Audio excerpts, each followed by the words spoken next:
Биз карыганда алжып калбашыбыз үчүн, склероз болбош үчүн, ден соолугубуз чың болуп, 80-90 жашта дагы бодри болуп, башкаларга үлгү болуп турганды кааласак, мээбизди машыктырып турушубуз керек.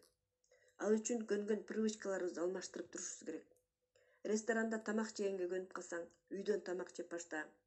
Бир маршрутка менен жумушка барып көнүп калсаң, башка маршруткага отур. Же велосипед менен барып башта, же троллейбус менен барып башта, же жакын болсо жөө барып башта.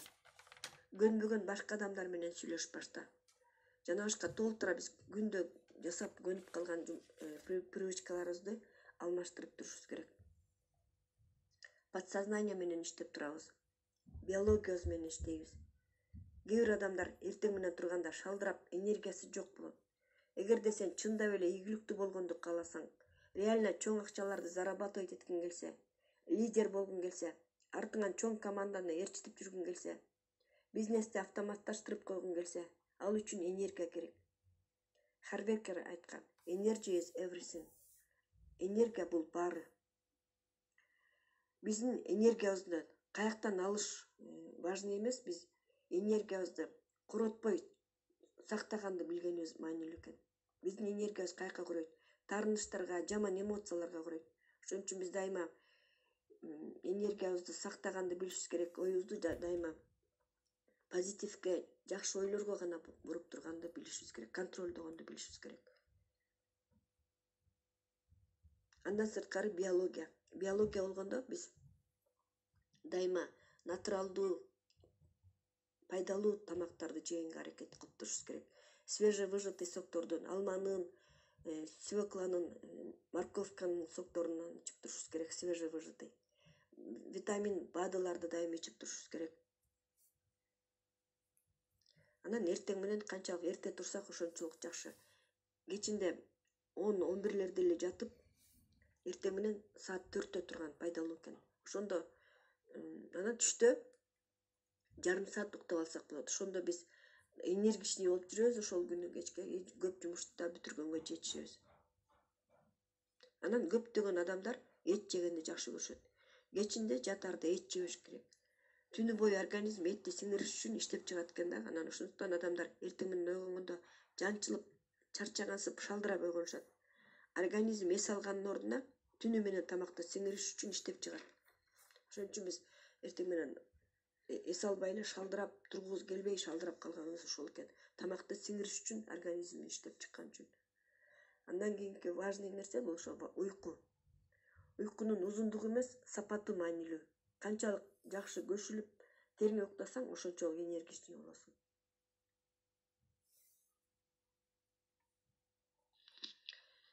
Биздин терең жакшы уйкубузга эки нерсе таасир берет. Биринчи биздин ойлор. Биз оюбузду отключать эткенди билишибиз керек жаткандан кийин. Көбүнчөсү жаткандан кийин ойлонуп башташат.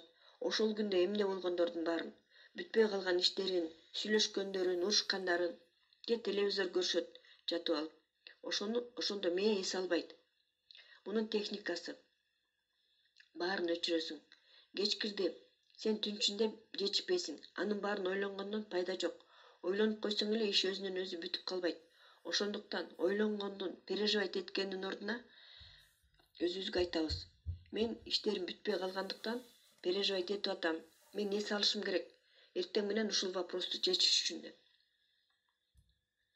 Организм эс алганда мээ туура чечимдерди берет. Эртең менен позитивдүү ойгонуш керек. Анан муну кандай кылып чечсе болот деп ойлонобуз эртең менен.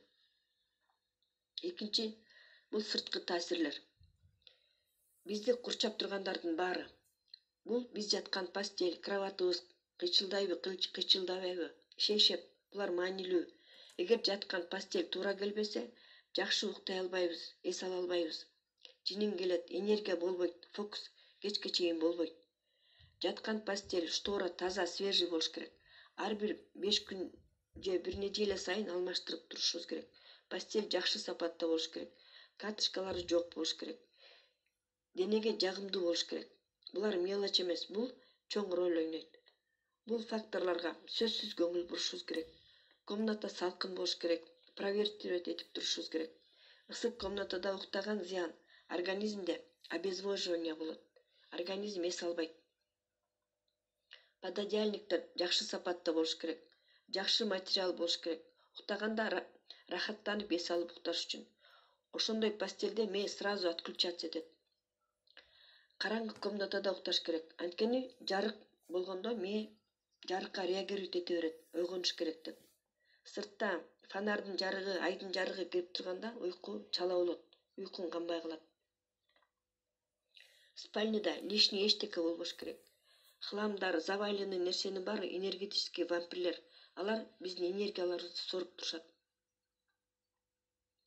Спальня свежий болбосо, кроваттын кыйчылдап турса, шторалар свежий болбосо, чаң болуп заваленный болгон мындай заваленный спальняда адам эс ала албайт. Кечке жаткың келе берет.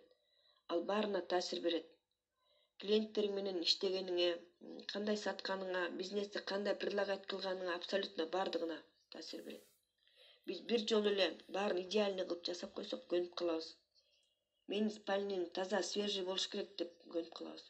Көнүп калгандан кийин баарын автоматтык түрдө эле жасап калабыз, убакыт коротпой эле. Бул кичинекей эле деталь, бирок сапаттуу уйку үчүн эң маанилүү. Ошон үчүн бүгүн спальняңызды караңыз. Жакшы укташ үчүн ыңгайлуу эмес болсо сөзсүз өзгөртүңүз. Анан сезесиз, целый день энергичный болуп жүрөсүз. Айырмасын сөзсүз көрөсүз. Биз жашообуздун баланс дөңгөлөгүн чийгенбиз. Максаттарыбызды жазышыбыз керек болчу жана большой яны жазып чыгышыбыз керек болчу. Башкача айтканда, максаттарыбыз бизге эмне үчүн керек экенин себептерин жазып чыгышыбыз керек болчу. Эгер сен подсознанияңа эмне үчүн деген себебин көргөзө албасаң, анда ал максатыңа жете албайсың. Ийгиликке бараткан жолуңда токтоп каласың, аракет кылбай. Мына ошондуктан большой я маанилүү. Сага ал максаттарын эмне үчүн керек экенин жазганда, большой я чоңоет. Эгер максаттарың маанилүү болсо, башкача айтканда эмне үчүн деген себептери көп болсо, сен дайыма эстеп турасың жана максатыңа жетесиң. Андан сырткары четкость, ясность болуш керек. Мисалы, үй болсо, ал кайсыл жерде, канча комната, кайсыл райондо, канчанчы серия деген сыяктуу. Же болбосо машина болсо, канча эмне деген марка, кандай свет, канчанчылыкы. Четкость, ясность болуш керек болчу. Бул биздин андан сырткары еще срокторундагы. Бул биз үчүн, мисалы, биздин рас үчүн өтө маанилүү. Бул радиационный активационный система. Ал иштегенде, ал фильтр, датчик сыяктуу болуп биздин максатыбызга жакындатат. Адам ушунчалык уникалдуу, адамда даже датчик бар. Ал көрүүбүздү, сезимибизди күчөтөт. Картинаны андан да ясно, точно көргөнгө жардам берет. Керектүү нерсебизди байкай алабыз. Жана аларды бизге тартып берет. Жана бизде максатка жетүү үчүн мастер план болуш керек болчу.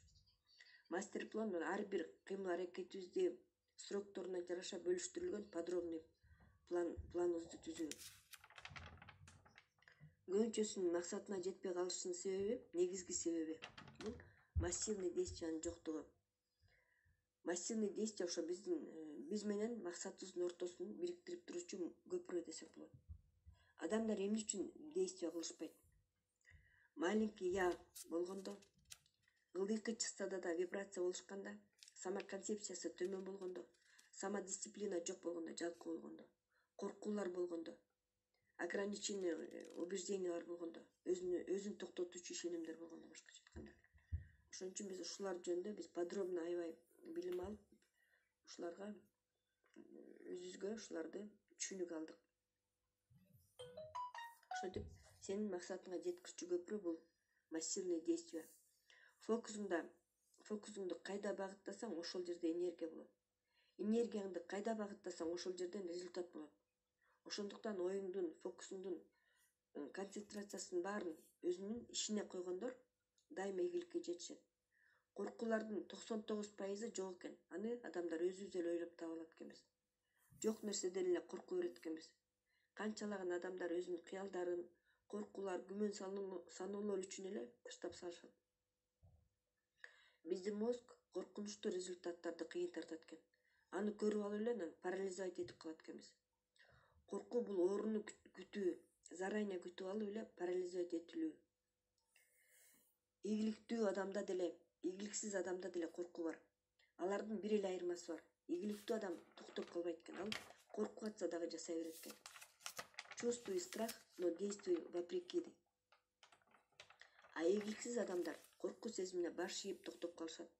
Коркунуч аны толугу менен парализовать этип салганга жол берет. Анан актанып башташат. А чындыгында 99% коркуу жок экен. Риск менеджмент кылыш керек экенбиз. Башкача айтканда тобокелге барганды билишибиз керек.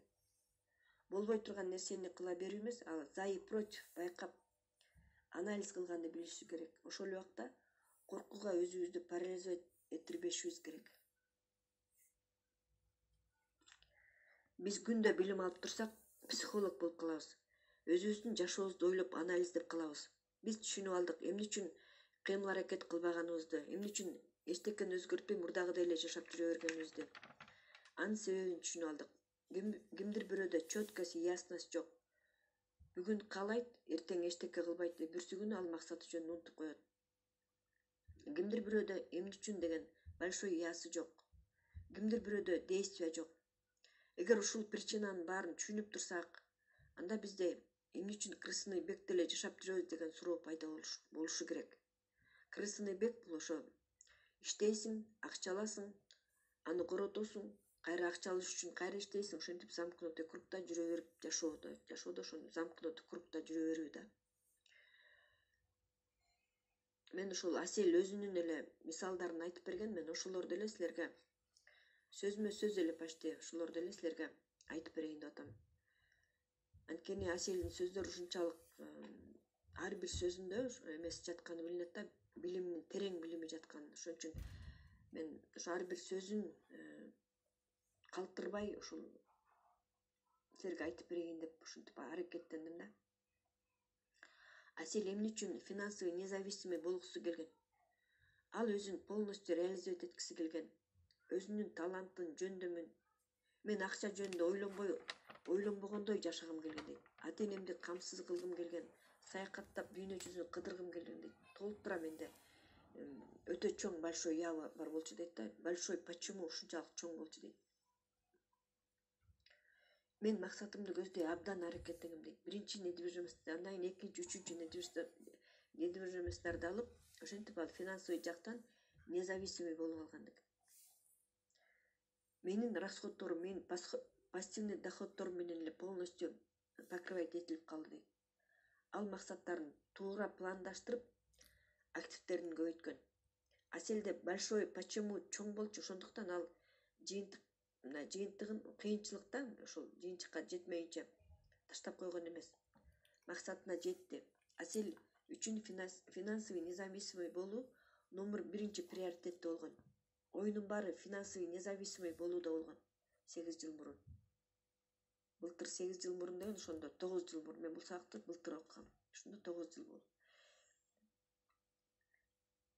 Финансовый независимость жөнүндө ойлонуп, ар кандай семинарларга, курстарга катышкан, өзүн окуп турган дайыма, өзүн дайыма прокачка кылып турган. Ар кандай стратегияларды изилдеген, пассивный доходтордун ар кандай способторун, түрлөрүн окуп үйрөнгөн.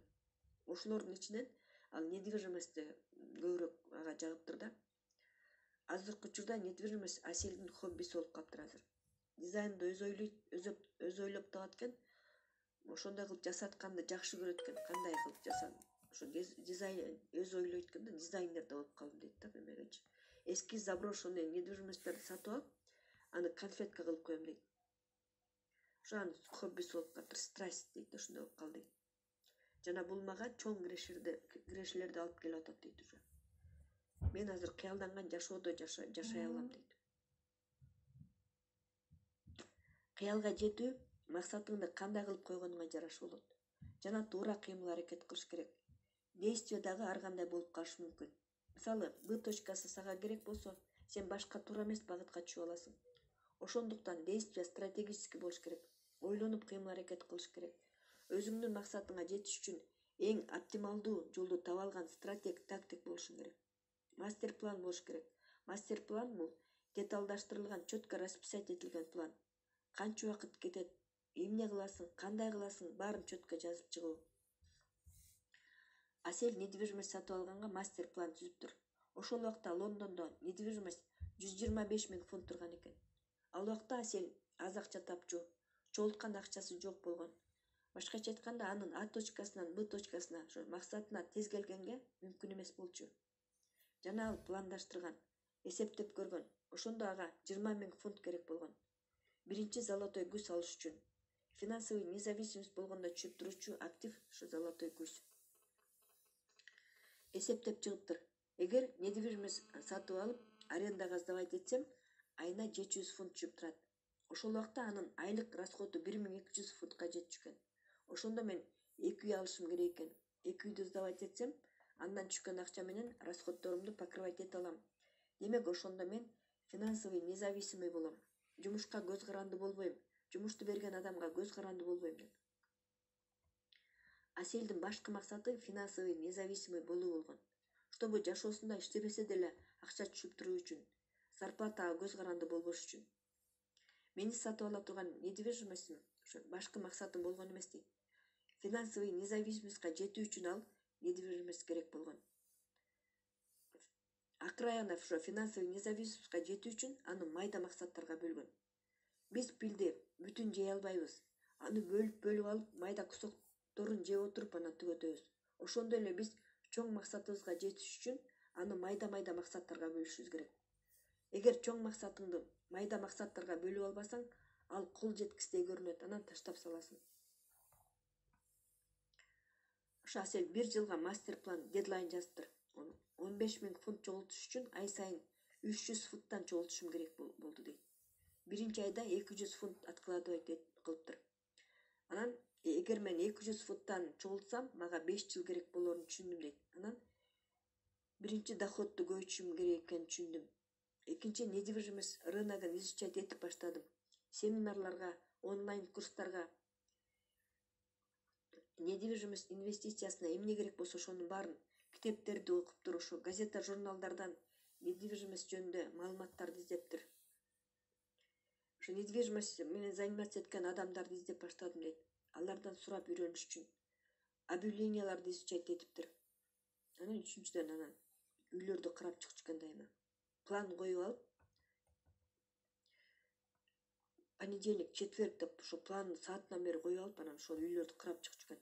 Ийгиликке жеткиң келсе эң биринчи самодисциплина керек дейт. Жана конечный результатты башыңда элестетип жүрүшүң керек дейт. Аселде тааныш ошо англичандар ошо даже бар экен азыр. Дагы деле ошол бир да өзүнө квартира сатып ала албаган.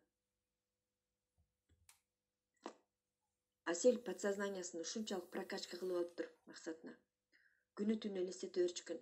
Үйдү сатып алганын, канча комната болсо ошончо квартираны киргизем, ар бир комната үчүн ванна, туалет, кладовка салып берем деп пландаштырып жүрчү экен, элестетип. Ал кантип доходун көбөйткөн. Ал Вероникага келип айтыптыр: "Мага дополнительный жумуш бергиле, кошумча продажа менен заниматься этейин, акчамды көбөйтүп бергиле" деп сураныптыр. Анан ошентип иштептир. Анан опытный болуп топ продавец болуп калгандан кийин ал башкаларды акчага үйрөтүп баштаптыр, продажаны жасаганды. Ошентип ал айына 1500-1900 фунт дагы откладывать этип баштадым дейт. Ошол убакыт абдан кыйын убакыттар болгон. Аябай көп иштечүмүн дейт. Кээде 2 сутка уктабай иштечүмүн, метродо уктачумун, өзүмдүн остановкаман өтүп кеткен күндөрүм болду дейт, көп жолу. Ал аз келгенсип анан кечкисин нянька болуп подработка кылчу экен. Максат проект сыяктуу болуш керек дейт. Ага жеткенден кийин жеңишиңди обязательно белгилешиң керек дейт. Өзүңдүн ийгиликтериңди отмечать эткен бензин сыяктуу дейт да, ал абдан күч берет. Асель ошентип квартиранын артынан дагы квартира сатып ала берип, биринчи машинасын ал ошо 9-чу недвижимость алгандан кийин гана сатып алыптыр. Анткени анын максаты доход алып келчү гана активтерди сатып алуу болгон.